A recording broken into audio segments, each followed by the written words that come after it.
siswa kelas 7 SMP dimanapun kalian berada, Ibu mengucapkan selamat atas keberhasilan kalian yang telah menyelesaikan pendidikan di jenjang SD maupun di MI, dan sekarang telah diterima sebagai siswa di SMP maupun di MTS. Jangan lupa bersyukur kepada Allah Subhanahu wa Ta'ala, karena keberhasilan kalian tentu saja adalah anugerah dan nikmat dari Tuhan Yang Maha Esa. Rasa syukur kepada Tuhan Yang Maha Esa mari kita tunjukkan dengan tetap semangat belajar, meskipun saat ini kita masih berada di masa pandemi COVID-19. Tetap kembangkan potensi diri dengan memahami dan mempelajari materi-materi pelajaran dari Bapak Ibu guru kalian. Jangan lupa kalian juga harus mengembangkan semangat untuk belajar mandiri dan juga bekerja sama dengan teman-teman kalian untuk menyelesaikan tugas-tugas dari Bapak Ibu guru kalian. Anak-anakku yang hebat, hari ini kita akan mempelajari materi PPKN bab yang pertama, yaitu tentang perumusan dan penetapan Pancasila sebagai dasar negara. Namun, sebelum kita masuk ke materi pelajaran, Ibu ingin tahu apa yang sudah kalian ketahui tentang dasar negara Pancasila. Semoga kalian tidak lupa ya, karena pelajaran itu sudah pernah kalian pelajari waktu kalian masih di SD. Anak-anakku yang hebat, tujuan pembelajaran kita hari ini adalah, setelah pembelajaran ini diharapkan 1. Peserta didik mampu menganalisis proses perumusan Pancasila sebagai dasar negara. 2. Peserta didik mampu menganalisis proses penetapan Pancasila sebagai dasar negara. Dan 3. Peserta didik mampu menunjukkan semangat dan komitmen para pendiri negara dalam proses merumuskan dan menetapkan Pancasila sebagai dasar negara. baiklah, sebelum kita mulai pembelajaran, sekarang kita menyanyikan bersama-sama lagu Garuda Pancasila. Dinyanyikan dengan hikmat ya. Garuda Pancasila, aku nak pendukungmu, patriot proklamasi, sedia berkorban untukmu. Pancasila dasar negara, rakyat adil mampu sentosa, pribadi bangsaku. Ayo maju, ayo maju, maju, ayo maju, maju. Anak-anakku, bagaimana perasaan kalian setelah menyanyikan lagu tadi? Jika kalian menyanyikannya dengan semangat, dengan hikmat, tentu akan timbul semangat kalian untuk mencintai Pancasila sebagai dasar negara Indonesia. Pancasila sebagai dasar negara itu merupakan hasil perjuangan dari para pendiri negara Indonesia, bukan pemberian dari negara lain. Mereka, para pendiri negara itu adalah orang-orang hebat yang telah berjuang untuk mendirikan bangsa dan negara Indonesia. Jasa-jasanya harus selalu kita kenang dan kita ingat. Jangan sekali-sekali melupakan sejarah. Itu adalah pesan yang sudah pernah disampaikan oleh Insinyur Soekarno yang dikenal dengan sebutan jas merah. Tidak melupakan sejarah perjuangan bangsa Indonesia merupakan kewajiban bagi seluruh warga negara Indonesia. Karena melupakan sejarah berarti kita menghilangkan identitas bangsa Indonesia. Para pendiri negara telah merumuskan dan menetapkan Pancasila sebagai dasar negara dalam rangka mencapai cita-cita menuju Indonesia yang merdeka, bersatu, berdaulat, adil, dan makmur. Dasar negara Pancasila ini berguna mengantarkan kemerdekaan Indonesia dan juga kejayaan bangsa Indonesia sampai dengan saat ini.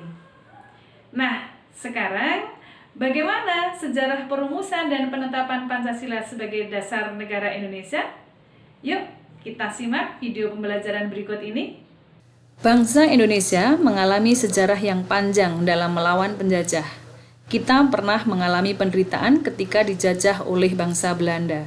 Sejarah juga mencatat kekalahan Belanda oleh Jepang dalam Perang Asia Timur Raya yang menyebabkan bangsa Indonesia dijajah oleh bangsa Jepang.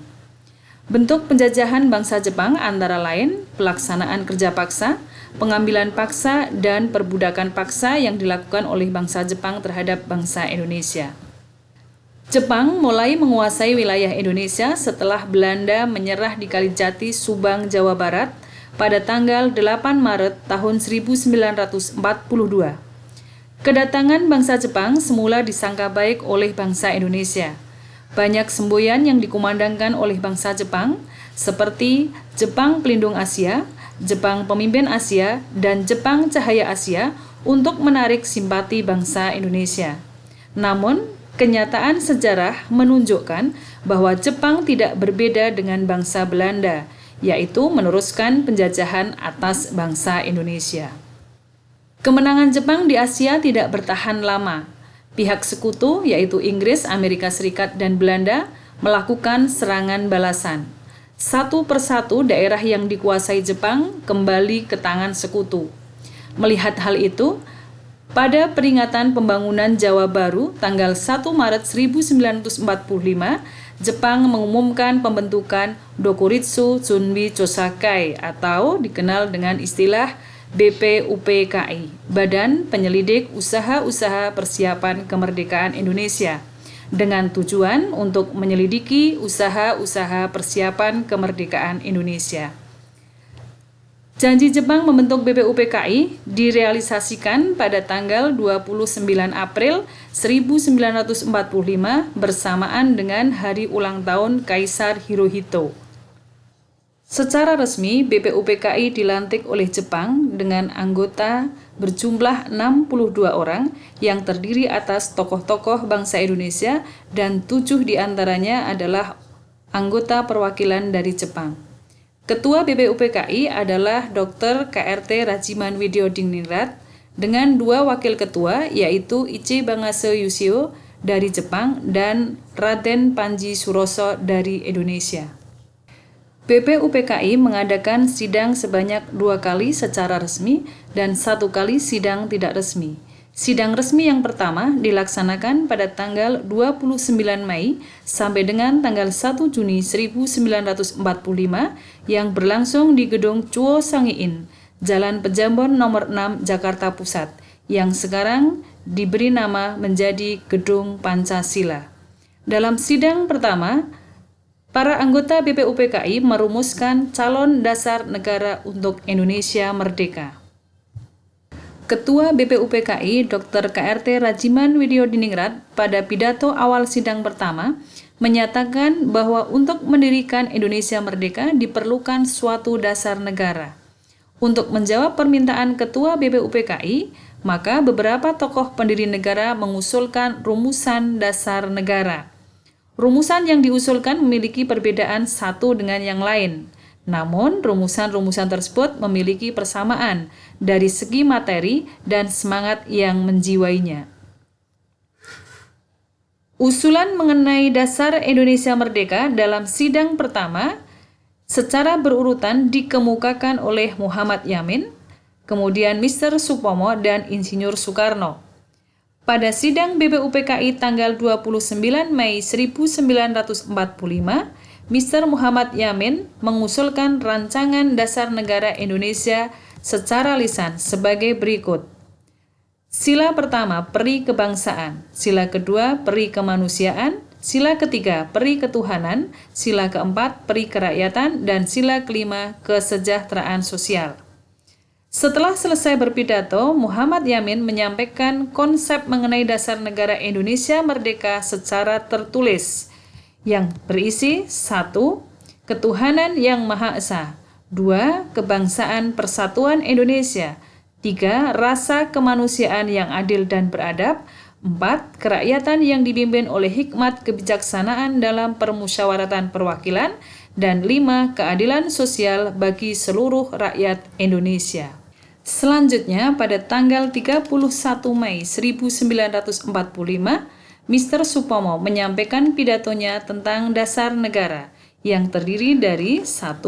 Persatuan, sila kedua kekeluargaan, sila ketiga keseimbangan lahir dan batin, sila keempat musyawarah, dan sila kelima keadilan rakyat. Pada tanggal 1 Juni 1945, Insinyur Soekarno menyampaikan pidato tentang dasar negara Indonesia merdeka yang terdiri dari 1. Kebangsaan Indonesia, 2. Internasionalisme atau peri kemanusiaan, 3. Mufakat atau demokrasi, 4. Kesejahteraan sosial, 5. Ketuhanan yang berkebudayaan.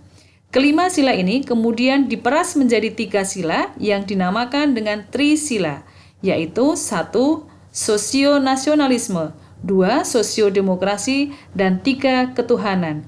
Kemudian diperas lagi menjadi 1 sila atau yang dikenal dengan istilah Eka Sila, yaitu gotong royong. Atas petunjuk seorang teman ahli bahasa, rumusan dasar negara tersebut dinamakan Pancasila. Sehingga pada tanggal 1 Juni 1945 dinyatakan sebagai hari lahirnya Pancasila. Pada masa reses, yaitu setelah sidang BPUPKI 1 dan sebelum sidang BPUPKI yang kedua, BPUPKI mengadakan sidang tidak resmi.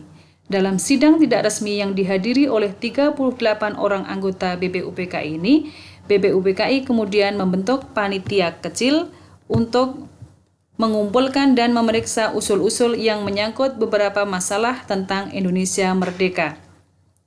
Sesudah sidang di Gedung Chuo Sangiin, panitia kecil mengadakan rapat dengan 38 orang anggota BPUPKI di kantor besar Jawa Hokkaido, dan pertemuan itu kemudian membentuk satu lagi panitia kecil yang diberi nama Panitia 9. Anggota Panitia 9 terdiri dari 1. Insinyur Soekarno sebagai ketua, 2. Mr.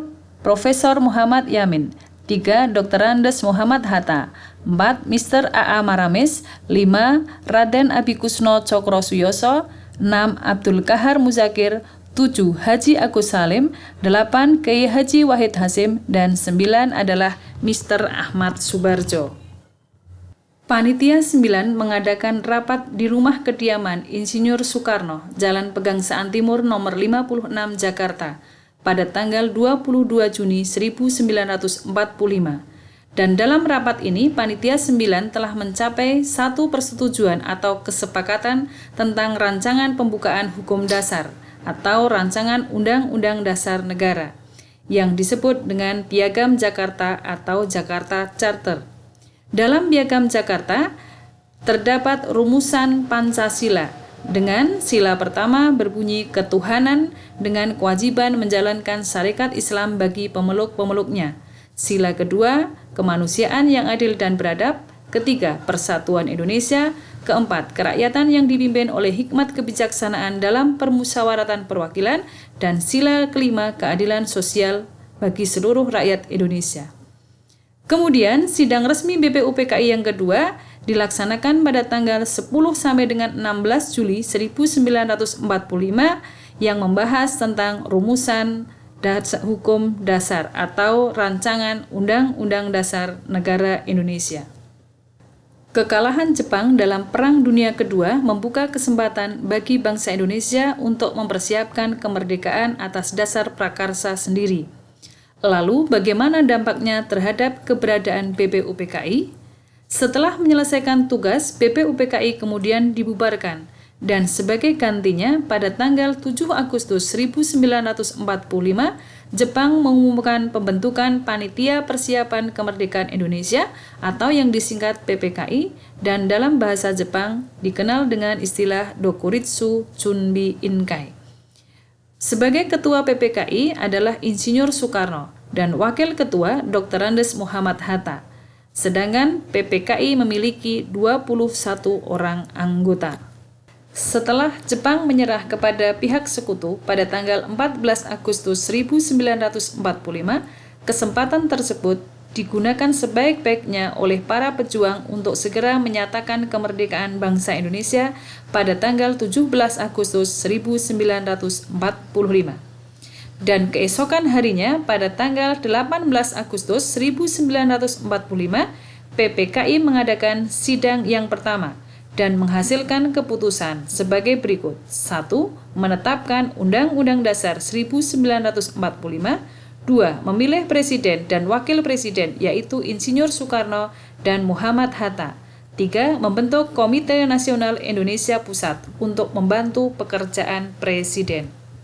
Dengan disahkannya Undang-Undang Dasar 1945 dalam sidang PPKI yang pertama, maka secara resmi Pancasila juga dinyatakan sah sebagai dasar negara. Dan rumusan Pancasila yang sah dan benar terdapat dalam pembukaan Undang-Undang Dasar 1945 pada alinea yang keempat.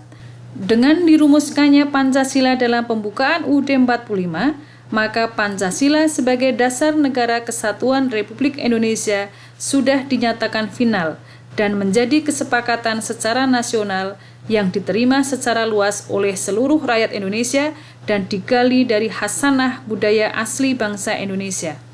Konsensus Pancasila sebagai dasar negara ini diperkuat dengan keluarnya TAP MPR nomor 18/MPR tahun 1998.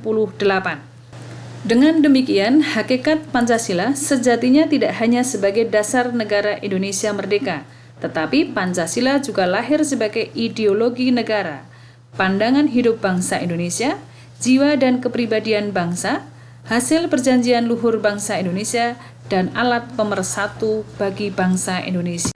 Anak-anakku yang hebat, itulah tadi video pembelajaran mengenai sejarah perumusan dan penetapan Pancasila sebagai dasar negara. Nah, sekarang agar kalian lebih memahami tentang dasar negara Indonesia, coba kalian kerjakan uji kompetensi yang ada di buku paket kalian. Kemudian nanti hasilnya kalian kirimkan kepada Bapak Ibu guru kalian sesuai dengan kesepakatan, baik waktunya maupun konten yang digunakan untuk mengirimkan tugas kalian tentunya. Dan Ibu ingatkan untuk pembelajaran selanjutnya, nanti kita akan berbicara mengenai semangat dan komitmen para pendiri negara dalam merumuskan dan menetapkan Pancasila sebagai dasar negara. Baiklah anak-anakku, demikian tadi video pembelajaran kita untuk pelajaran PPKN bab yang pertama. Tetap semangat belajar, jangan lupa jaga kesehatan, ikuti protokol kesehatan sesuai dengan anjuran pemerintah, jaga jarak, selalu pakai masker, cuci tangan, jaga kebersihan. Salam sayang, sehat, sehat, sehat. Wassalamualaikum warahmatullahi wabarakatuh.